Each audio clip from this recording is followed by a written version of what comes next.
Assalamualaikum warahmatullahi wabarakatuh. Perkenalkan, nama saya Depo Dana Pamungkas, NIM 202002070024. Untuk kesempatan kali ini saya akan menerangkan dan menjelaskan teori-teori behaviorisme dan kognitivisme pada belajar gerak. Langsung saja, untuk yang pertama yaitu teori behaviorisme. Teori behaviorisme adalah perubahan perilaku keterampilan gerak yang dapat diamati, diukur, dan dinilai secara konkret. Yang didapat dan dari percobaan-percobaan, biasanya percobaan ini dilakukan pada hewan, seperti hewan kucing yang mau menangkap ikan di dalam kolam, dan harimau yang buas menjadi jinak. Teori behaviorisme ini disebut juga teori tradisional. Salah satu contoh mengapa disebut tradisional yaitu pada keluarga. Apabila seorang anak nakal atau melakukan kesalahan, maka orang tua anak tersebut akan memberi punishment atau sanksi, dimaksudkan agar anak tersebut tidak mengulangi kesalahan yang telah dilakukannya. Seperti kita ketahui sebelumnya, kalau teori behaviorisme tidak hanya dilakukan dalam lingkungan keluarga saja, tetapi juga dalam pendidikan atau pembelajaran olahraga, mulai dari tingkat TK, SD, SMP, SMA maupun sampai tingkat universitas. Dalam kegiatan belajar pasti kita pernah mengalami kesalahan, dan secara otomatis kita akan memperbaiki dalam kesalahan tersebut, baik dengan bantuan orang lain maupun tanpa bantuan orang lain.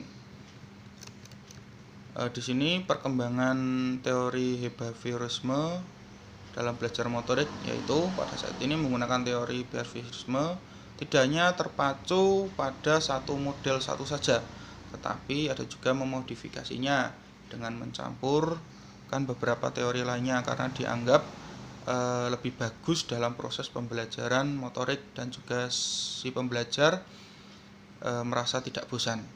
Karena kita pasti merasa bosan bila hanya mempelajari itu saja. Maka dari itu dibutuhkan pengembangan dari teori-teori behaviorisme dalam kegiatan belajar motorik.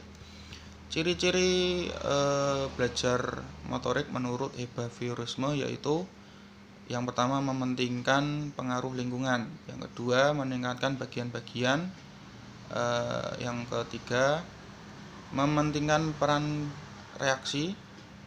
Yang keempat, menggunakan mekanisme terbentuknya hasil belajar melalui prosedur stimulus atau respon. Yang kelima, mementingkan peranan kemampuan yang sudah dibentuk sebelumnya. Yang keenam, mementingkan pembentukan kebiasaan melalui latihan dan pengulangan. Yang ketujuh, yang terakhir, yaitu mementingkan pembentukan kebiasaan melalui latihan dan pengulangan. Hasil belajar yang dicapai adalah munculnya perilaku yang diinginkan. Itu untuk yang behaviorisme. Dan selanjutnya saya akan mengenai tentang teori kognitivisme. Kita sebelum lanjut ke teori kognitivisme, kita pengertian dari kognitif. Kognitif adalah semua aktivitas mental yang membuat suatu individu mampu menghubungkan atau menilai mementingkan pertimbangan atau peristiwa, sehingga individu tersebut mendapatkan pengetahuan setelahnya. Terus langsung konsep perkembangan kognitivisme.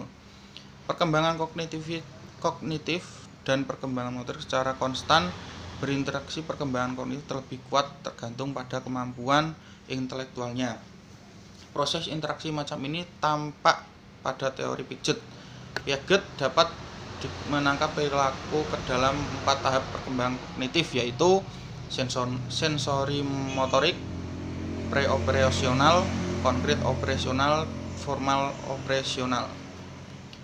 Menurut Piaget, perkembangan kognitif terjadi melalui suatu proses yang dia dapat disebut dengan adaptasi.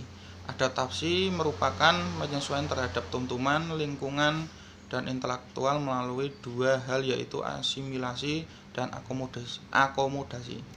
Asimilasi merupakan proses yang anak upayakan untuk menafsirkan pengalaman barunya yang didasarkan pada interpretasinya saat bersekarang mengenai dunianya. Akomodasi adalah aspek kedua dari adaptasi. Individu berusaha untuk menyesuaikan keberadaan struktur pikiran dengan sejumlah pengalaman baru. Nah, itu untuk pengenalan mengenai tentang behaviorisme dan kognitivisme. Untuk itu saya cukupkan. Apabila ada kesalahan saya mohon maaf. Assalamualaikum warahmatullahi wabarakatuh.